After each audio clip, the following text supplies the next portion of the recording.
Seja bem-vindo, você guerreira de todo o Brasil e de todo mundo, aqui é o canal Raiz Tricolor. Eu sou o Gabriel Amaral e essa aqui é a análise pocket de Fluminense, Portuguesa Fluminense 3, Portuguesa 1, Campeonato Carioca, aí a terceira rodada da Taça Guanabara. A gente se mantém invicto, né? Na verdade, assim, dos times grandes do Rio mesmo, todos estão invictos, né? Só o Botafogo, que já teve 2 derrotas, por sinal, né? Perdeu para o Cabo Friense, perdeu o Flamengo.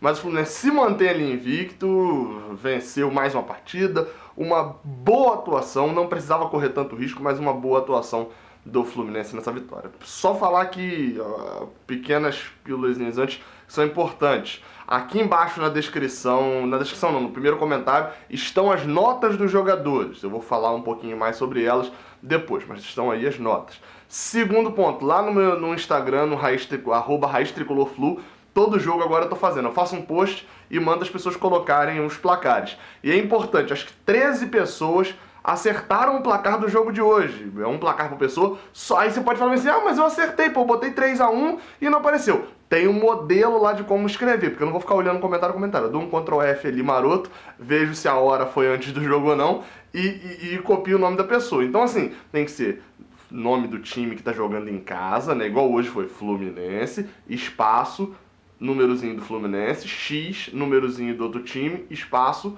o nome do outro time. Então não tem espaço, não é tipo 1, espaço, X, espaço 1, não é assim. Então, o modelo tá lá, só dá Ctrl C, é muito fácil, às vezes complica tudo. Quem acertou o placar foi o Pedro Azevedo, o Matheus Santos, o Lucas Carvalho, a Sabrina de Aquino, o Fabrício, o Theo Matos, a página Olheiro United, Marquinhos Júnior, esse aí deve ser o Marco Júnior, né? Mito Fuigas, InstaFlu News, Renan Almeida, Fernando Rangel e o Kelvin Guedes, esses 13 aí, acertaram o placar lá no Instagram do Raiz Tricolor. Participe lá, é só um bolão só pra falar o nome aqui de algumas pessoas aqui. Quem sabe aí, de repente, um site de apostas, né, vem patrocinar aí a gente. Enfim, né, fica a dica aí. Dá mais comentários do que muita postagem aí de outros sites que são patrocinados, né? Mas vamos lá. Falando propriamente do jogo, né? O Fluminense vence. Eu vou fazer aqui a análise em 3 pedaços. Primeiro a análise do jogo, depois a análise individual, depois a análise de tabela que eu sempre faço aqui. Primeiro falando do jogo, o Fluminense começou... Assim, é um jogo em que o primeiro tempo não tem como a gente julgar muito. Por quê? Um sol absurdo, um calor. Eu imagino como devia estar o Maracanã, que já é quente, como devia estar no primeiro tempo. Tava absurdo. Então, assim, o jogo foi numa marcha lenta. O Fluminense abre o placar talvez numa das únicas jogadas assim, do primeiro tempo. Teve poucas jogadas de perigo mesmo, jogadas tramadas. Eu valorizei, acho que até agora eu fui o único a comentar isso. Não estava olhando muito o Twitter durante o jogo, porque eu estava conversando lá no grupo do WhatsApp dos padrinhos, que você pode entrar, o link está aqui na descrição. Vai lá, apoia a gente no Padrim e entra no grupo de WhatsApp lá dos padrinhos. A gente estava conversando lá, eu não estava olhando tanto o Twitter no início do jogo. E eu acho que eu fui o único que falei sobre isso, porque o gol do Fluminense nasce de uma insistência de Everaldo na roubada de bola. Ele consegue roubar a bola, faz o passe para Danielzinho mete na cabeça de Ezequiel, que cabeceou bem. Cabeceou como atacante. Eu até comentei isso, de que ele cabeceou como atacante, tanto que o Luiz Roberto narrou na hora Luciano. Ele achou que era um atacante que estava cabeceando. E assim acabou o primeiro tempo, o Fluminense tentou ali, tava tudo meio que muito morno. Teve pelo menos umas 3 ou 4 viradas de jogo, que pegava o cara de frente pro sol, né, virava, pra quem tava vendo na televisão, daqui da esquerda do Fluminense, daqui da parte de baixo pra cima. Os jogadores olhando no sol, então corriam e não conseguiam chegar, tava muito pesado. Pro segundo tempo, o Fluminense voltou sem mudanças, tinha ali um time que dava pra render ainda no segundo tempo. Uma hora a Portuguesa teria que vir pra cima. No final do primeiro tempo até ensaiou ali uma pressãozinha, mas não rolou muito. Pro segundo tempo ficou naquele negócio do jogo perigoso. Eu tava até assistindo um jogo junto com o meu sogro, eu falando, o Fluminense tá naquele tipo assim, tá com o jogo completamente dominado, mas tem que fazer o segundo gol, porque do nada uma bola aí maluca, essa bola da Portuguesa entra.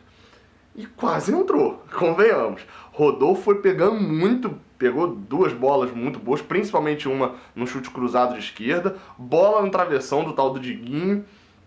A Portuguesa estava jogando até melhor já do que o Fluminense meio acuado, até que vem a jogada de Everaldo, se eu não me engano até já tinha entrado o Caio Henrique no lugar, já tinha entrado sim, o Caio Henrique entrou na parada técnica no lugar do Danielzinho.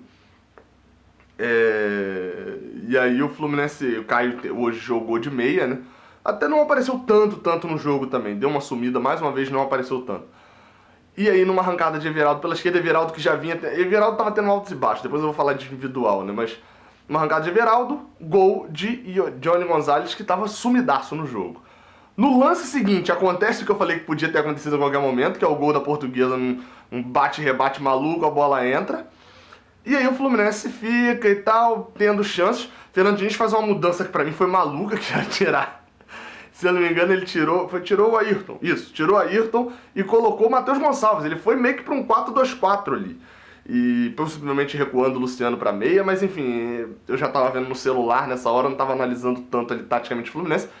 E assim, eu falei, ó, ou ele toma um empate ou ele faz o terceiro. E acabou saindo o terceiro numa jogada de Matheus Gonçalves, Bruno Silva cruzou e Luciano fez o gol. Essa foi a história do jogo. Falando de atuação individual, vocês podem ver aí que o melhor em campo pra mim foi Rodolfo, empatado com o Everaldo. Olha, mas vai chover crítica pra mim, eu acho. Vai chover crítica. Everaldo, etc. Cara, a nota de Everaldo seria, pelo que ele fez de bom no jogo, a nota de Everaldo seria muito maior. O 7,5 ele tá aí porque ele escolheu jogadas erradas. Muitas bolas ele partia pra cima, o que é diferente do que o Fernando Diniz quer, que é justamente, ele não quer jogadas individual, quer tabelas, tanto que chega uma hora... não vou lembrar se é na parada técnica ou se é uma hora que acho que a câmera filma. Tá acontecendo a substituição. E aí, a câmera filma e Fernando Diniz falando: "Ô Everaldo, trabalha a bola!" Que é uma bola que ele tentou ir pra cima e perdeu. Então assim, Everaldo tava escolhendo algumas jogadas erradas, mas vale destacar, o que eu já é o terceiro jogo e o terceiro que eu falo isso. Toda bola passa pelo pé de Everaldo. Dessa vez eu não tô nem falando Everaldo e Luciano, porque o Luciano ficou escondido total no primeiro tempo e até boa parte até o meio do segundo tempo ali. Mas, assim, toda bola passa no pé de Everaldo. Então ele erra muito, porque ele escolhe a jogada errada às vezes. Mas, assim, foi o responsável pela jogada, da criação da jogada do primeiro gol, a criação da jogada do segundo gol. Então, a nota é justa, porque veio dele, normalmente, as melhores jogadas ofensivas do Fluminense. A gente até comentou lá no grupo, lá dos padrinhos, teve alguém que comentou lá que ele parecia ser um jogador, na parte boa da palavra, um jogador burro. Que é esse ponto mesmo, de escolher jogadas erradas. Eu acho que ele é afobado às vezes. Às vezes ele tem uma jogada melhor e ele já corta pra direita ou corta no fundo, tenta ganhar na velocidade. Às vezes fica um pouco afobado. O outro que empatou com ele foi Rodolfo, não teve culpa no gol, não, o cara saiu cara a cara com ele, do nada. E foi seguro, totalmente seguro, assim, mandando muito bem Rodolfo. Tá acima do que eu realmente esperava dele pra esse ano. Vale destacar aí outras notas. Por exemplo, pior em campo, Ayrton e Nathan Ribeiro. Nathan Ribeiro ele tem muito a evoluir. É óbvio que essa nota aí... Eu vou repetir isso aqui, o que eu falei no primeiro jogo do ano.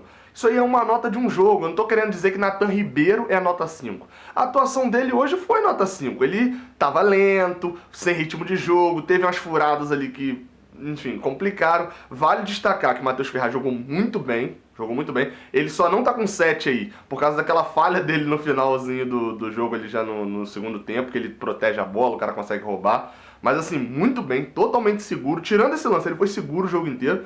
Nathan Ribeiro achei um pouco abaixo, mas acho que tem a evoluir. Até porque a zaga agora deve ser Nathan Ribeiro e Matheus Ferraz, até que Digão volte, aí deve ser Nathan Ribeiro e Digão.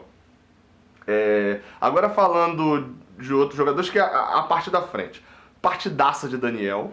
Muito bem mais uma vez, precisou de uma bola. Era o que Deco fazia mesmo, o Deco precisava de uma bola pro Fluminense ganhar o jogo. Mas estava 2-1 pro outro time, ele precisa de 2 para virar. Mandou muito bem Daniel, espero que continue assim. Bruno Silva, nota 7, ele errou passes bobos demais, passe bobo. Teve uma hora que Ezequiel bateu o lateral, ele foi só daquela recebida, ele tocou errado e foi lateral para Portuguesa. Mas mandou muito bem no segundo tempo. Foi responsável por boa parte dos contra-ataques ali do segundo tempo, correndo, uma disposição absurda, e isso ficou claríssimo na jogada de Everaldo, que é essa que Fernando Diniz fala: "Ô Everaldo, passa a bola", que ele deu um pique e Everaldo não tocou, e na jogada do terceiro gol que ele dá o pique, Matheus Gonçalves dá nele e cruza. E o outro é o Johnny Gonzalez. A outra nota aqui. Tá com nota 7 aí pelo gol. Porque, pelo gol, na verdade, a partir do gol ali. porque ele estava sumidaço e estava mandando mal. Tanto que quando, até a parada técnica, a nota dele era 5. Ele não estava jogando bem. A nota dele termina 7 porque ele fez um gol que praticamente decidiu o jogo, e porque depois, quando o Fluminense passou a imprimir velocidade total no contra-ataque, quando o Matheus Gonçalves já tinha entrado em campo, ele começou a jogar. Aí foi a hora que ele jogou. Mas até esse momento ele estava muito preso no meio dos zagueiros, enfim, não estava gostando muito da atuação dele não, mas mandou bem, meteu o gol e é artilheiro do Fluminense no Campeonato Carioca. Acho até que é artilheiro do Carioca. Ele tem 3 gols, eu lembro que tinha um cara do Resende com 3, e eu acho que o do Vasco também, o Marrone, também tá com 3. De atuação individual, vou destacar esse. O resto tá meio que autoexplicativo aí também. Falando agora sobre tabela. Importante frisar, não tem muito sobre falar sobre tabela aqui não. Porque são 2 conceitos básicos ali. Primeiro, o Fluminense está praticamente classificado, depende de uma vitória para se classificar, e você pode pensar, ué, mas o Volta Redonda tá 3 pontos atrás só, então se o Volta Redonda vencer as 2, o Fluminense vencer uma só, empata em pontos, tudo bem. Mas o Volta Redonda tem menos 2 de saldo, o Fluminense tem mais 6. Então dificilmente o Volta Redonda vai conseguir tirar esse saldo todo do Fluminense. Então assim, venceu o Madureira, tá classificado, e aí é o segundo ponto. Tem que jogar contra o Vasco para passar em primeiro.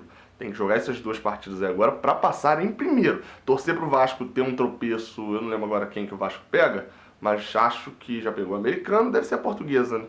Porque já pegou o Americano, já pegou o Volta Redonda, já vai pegar o Fluminense. Enfim, deve ser a Portuguesa, não tô lembrando exatamente agora não. Já pegou o Madureira, então é isso mesmo. Torcer pro Vasco tropeçar contra a Portuguesa pra gente poder entrar com vantagem, né? Já que a gente tem um saldo maior.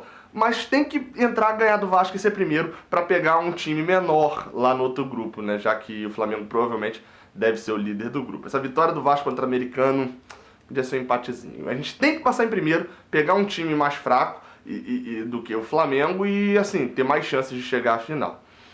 Enfim, é isso daí. Amanhã, na verdade hoje, né? Eu tô lançando esse vídeo aí bem tarde, já de madrugada, mas tem giro de notícias aí no finalzinho do dia, ali às 4, 5 horas da tarde. Vai sair um giro de notícias show de bola. Não se esquece, loja do Raiz. Se for comprar na loja do Fluminense, se for comprar camisa oficial, etc., usa o cupom lá de 5% de desconto. Raiz Tricolor, o cupom, é só ir lá escrever Raiz Tricolor que você ganha um desconto. E Padrim, apoia lá no Padrim, 10 reais e você entra no nosso grupo do WhatsApp. Beleza? Muito obrigado a todos, saudações tricolores e até a próxima. Valeu!